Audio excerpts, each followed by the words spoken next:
the sun and give thanks for today and for our creation. Wabanagi people.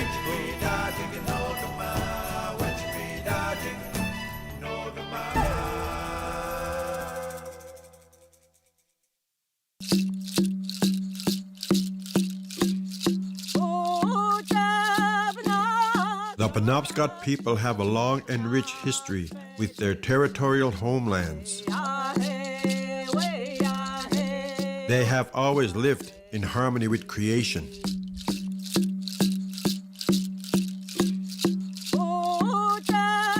Penobscot are living on land that we've been living on for, 15,000 years.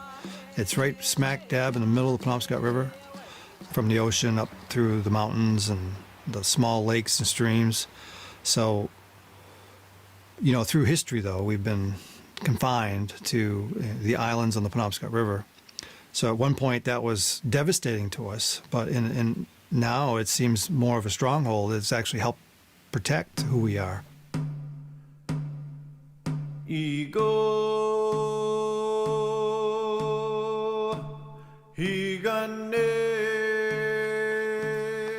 Barry Dana is a member of the Penobscot Nation at Old Town, Maine. As a former chief, Barry makes it his mission to carry on the message of his people. I grew up on the Penobscot Reservation, right on the Penobscot River. Very native, very Penobscot, but also holding a high level of responsibility for maintaining, being Penobscot. He grew up on Indian Island in Maine on the reservation, and he has spent his life pursuing cultural activities, and that's what really drives him in his pursuits. Is following his ancestors' paths.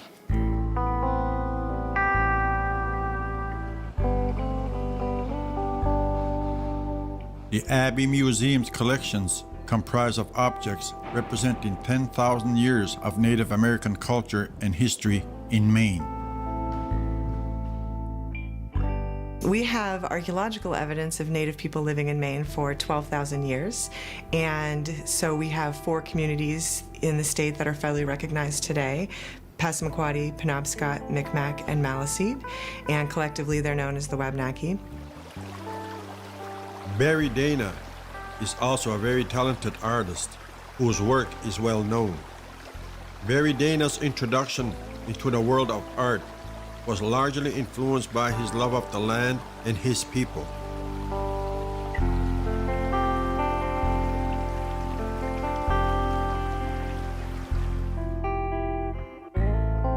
Birch bark is probably the number one, as the way I like to, think about it, number one resource of our people. You take this area at one time was under a mile thick sheet of ice. So nothing obviously was growing then. But when that receded, like today, if you have a fire or you allow a field to come back into woods, first thing that grows is birch. So my thinking is, if that's the case, when our people first lived here, the first tree they would have encountered would have been birch tree. There's hundreds of uses for birch bark. And if you're going to study your own culture, besides language, you got to know how to provide for yourself. And with birch, you create canoes and housing and receptacles, medicines, eye protection in the winter, leggings. I mean, the list is endless.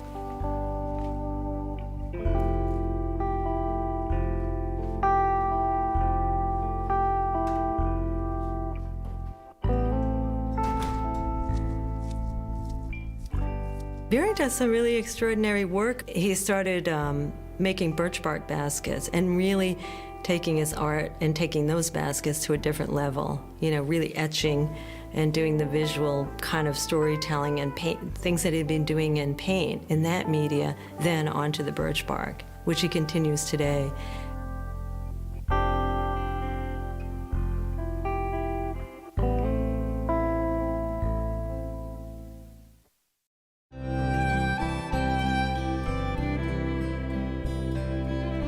Barry's inspiration for developing his artwork came from his close relationship with the elders.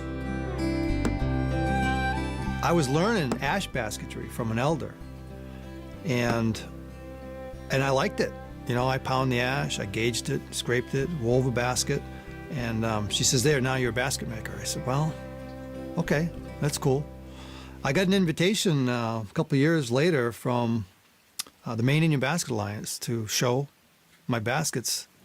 Barry has been working with the Abbey Museum for at least 15 years as a demonstrator and an educator. We have purchased items in the collection from him.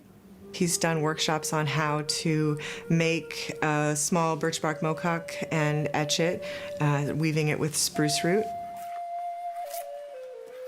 We've hired him at Maine Indian Basket Makers Alliance events and venues to build birch bark canoes at some of our large public Native American festivals, and that's been funded through Maine Arts Commission, as well as wigwams on site on the College of the Atlantic campus where we do our annual festival there in Bar Harbor. And so, I think he's a really extraordinary artist. And his work is, again, so important culturally because very few people are doing that. I'll gather in the spring when there's still snow on the ground, but the air temperature is in the 50s. The bark warms up, and that's when you get the best etching bark is in the spring. It's when it's called a red cambium. It adheres to the outer bark. So when you take the outer bark off a birch tree, you're leaving the inner bark. That means the tree lives. If it's a good gathering, if I've been lucky that day and I come across enough trees, I could probably gather enough bark in one day in the spring to last me through the next gathering, which is in the fall.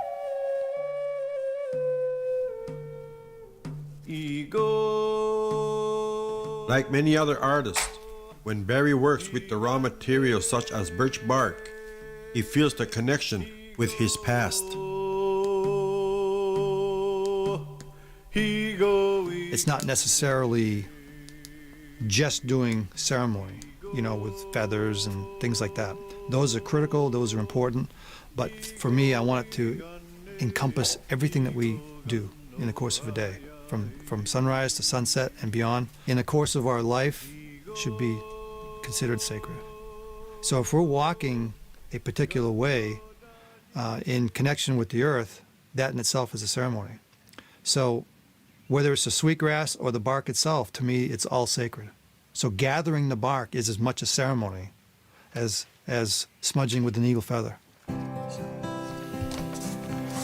now going to use this awl to draw this pattern.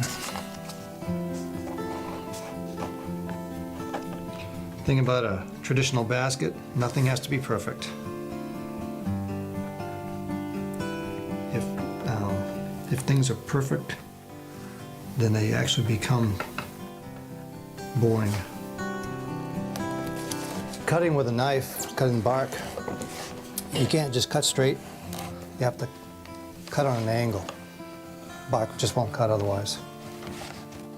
Now this bark was gathered just a week or so ago, so it still has real nice freshness in it.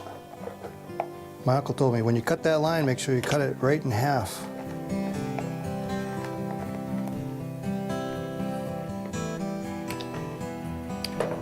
Okay, now there's a pattern. This particular sheet of bark is fairly thick. If this was a larger basket, I'd want to keep all the thickness. But it's a small basket, so I'll generally thin this down. So the white is the inside of the basket. So this side has been attacked by the wind, freezing rain, hot sun, and it becomes brittle. But the inside is protected. So this is the better surface. So you want that to be the outside. So as I thin this down, it'll be easier to fold. Sometimes this comes off in one easy little simple maneuver, and sometimes it's, as it is now, it's just taking its time. The beauty of the crooked knife, it allows me to to work on a flat surface. The crooked knife is made out of metal and wood. Obviously the metal would have been a European influence, but you know, we're pretty adaptive, so we took the European metal and said, I got a good idea for that, and we substituted the beaver teeth. So we took the beaver teeth out of the wood block and then put the knife in. So it's basically a beaver tooth knife.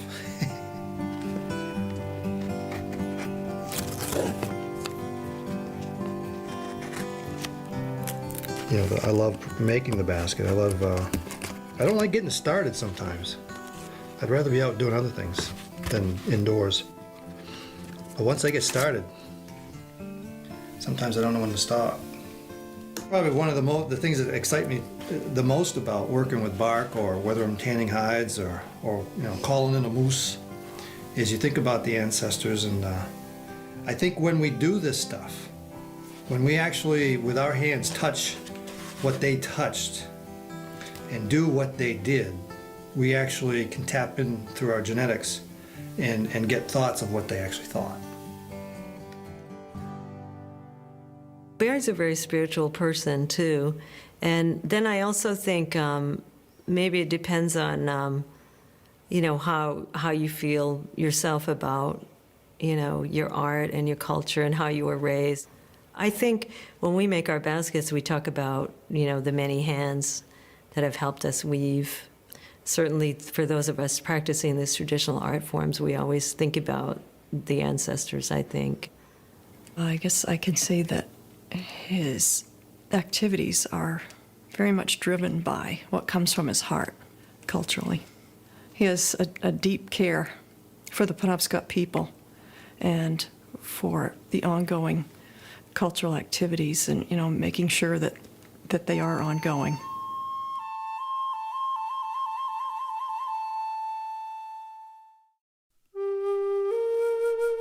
Barry's intricate work fascinates many people, including those in the professional world. My favorite piece is the Three Sisters basket. It's so realistic and so well done. The corn is unbelievable. There's 3 ears of corn kind of tied together up at the top, at the husks, and it's just beautifully done. And you can see how much care was taken in etching that. And I'm not an artist, and so I look at a piece like that and just think about the skill and how you would have to kind of plot out where you want to put things. Barry's work is really interesting. It's a little bit different from some of the other birch bark artists. He does less with the kind of more traditional negative birch bark etching that's done where picture is etched into the bark and the bark is left dark and the picture is light. Barry actually does the opposite, where he leaves the image dark and etches away the rest of the bark to reveal the lighter summer bark underneath, which is a really, it allows for very detailed work to come through his basketry.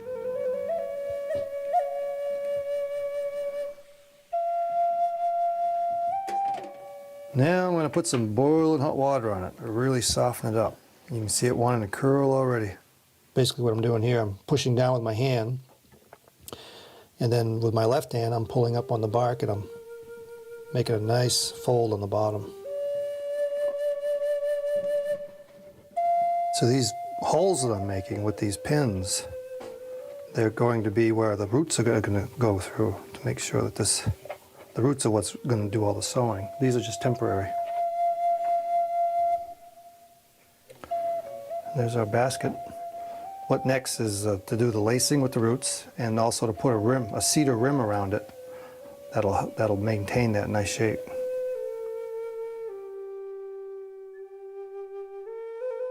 Barry created a very special piece to honor people who had an influence on his life. He did a large piece with a lid, and one face was Gandhi, one face was Chief Joseph, and on a side was Martin Luther King, and the last side was Dalai Lama. I did one with Gandhi, the Dalai Lama, Martin Luther King, and Chief Joseph. 4 directions, 1 vision. What was so, I guess what makes it my favorite was watching the piece be created. It was so amazing to watch the faces come out of the bark. It puts in front of people this this question, you know, who are we and who should we be and are we living right? Well, these four people were trying to live right, but they were persecuted for it, and they should be honored and remembered. I make sure I don't, at this point, I'm careful to watch the root as I pull it close, making sure it doesn't twist. You want to leave the rounded side of the root outside, facing out. Going all the way around to really secure the end here. I'll go through that last hole one more time.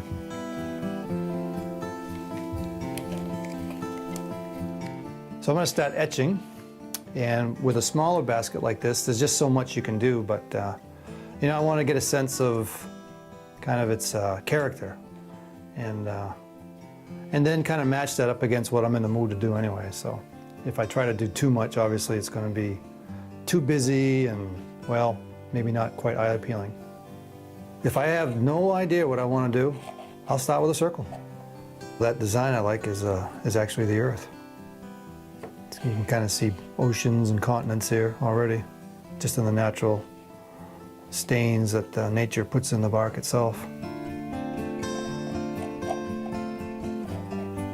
And then sometimes I think I've drawn it perfectly, and when I start to etch, it comes out different.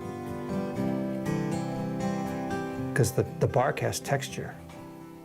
So if it has texture, it has like little roads in it that end up taking my pencil or etching knife in a different path.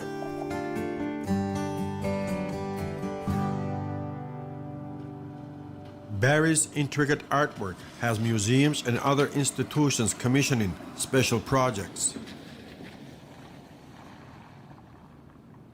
The Hudson Museum is a place where they, I think, take a lot of pride in the fact that they are on Penobscot ancestral land, right there on Penobscot River.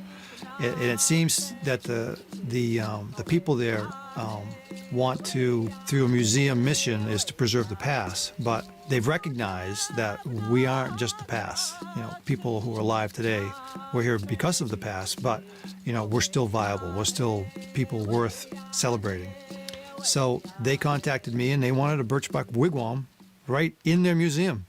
And I said, cool.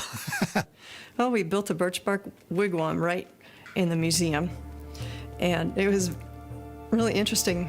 For the first time, we built a wigwam indoors.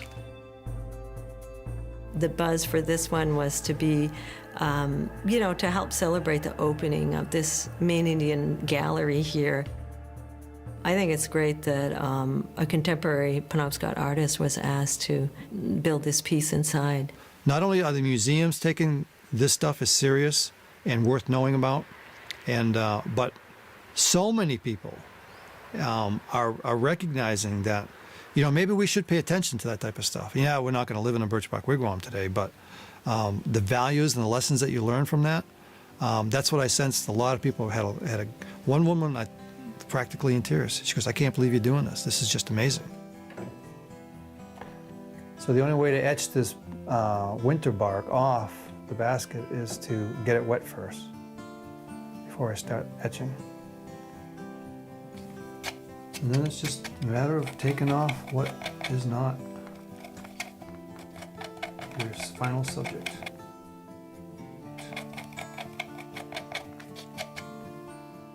Today, Barry continues to do his artwork and school workshops. His work remained an inspiration to many people. Barry is, I think, a remarkable individual. What I remember most about him when he was our chief was always an advocate for the culture. I think it drives his desire to pursue the cultural activities because because something is telling him that's what you need to be doing. He, I think, is a really amazing leader for inspiring new generations of children to be able to move into the arts as a career and hopefully keep them in Maine and tied in and connected to Native communities. Young people who are energetic, elders who have the wisdom, bring them in the circle, and make our future bright and perfect again, because it's possible. Sometimes they'll say, well, how do you know when you've finished it? I say, I don't know. It sort of jumps out at you and says, yeah, that's done. So keep looking at it and say, well, I don't know. That conveys the message I was looking for. So, and then it's time to sign the bottom. There. I put my clan, the Dragonfly, my name, and my tribe.